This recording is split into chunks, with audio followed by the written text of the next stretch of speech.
హైడ్రా గత 10 రోజుల నుండి చేస్తున్నటువంటి పనులప్పుడు నోరు మెదపని వాళ్ళు నాగార్జున ఎన్కన్వెన్షన్ కోల్చగానే అన్ని పార్టీలు స్పందిస్తున్నాయి. మీడియా కూడా అది హైలైట్ చేయడానికి అదొకటి ఉపయోగపడింది.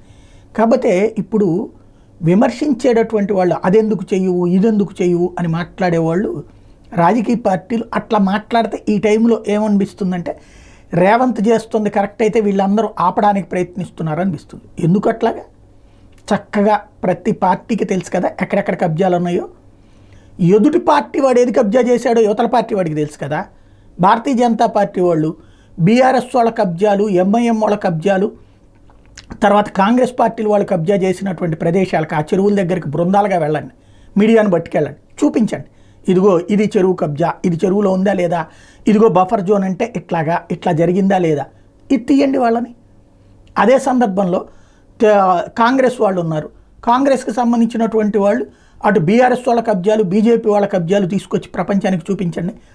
అదే సందర్భంలో బీఆర్ఎస్ వాళ్ళు కాంగ్రెస్ వాళ్ళ కబ్జాలు బీజేపీ వాళ్ళ కబ్జాలు ఏమన్నా ఉంటే అవి చూపించండి. తద్వారా ప్రజలకు వాస్తవం తెలుస్తుంది. అప్పుడు రేవంత్ రెడ్డి చర్యలు తీసుకుంటారో లేదో కూడా తెలుస్తుంది. అంతేగాని ఇప్పుడు విమర్శిస్తే ప్రయోజనం ఏంటి? ఒకటి మంచి పని చేశాడు, చేయనిద్దాం, మిగతాయి కూడా చెయ్యాలని కోరుకుందాం.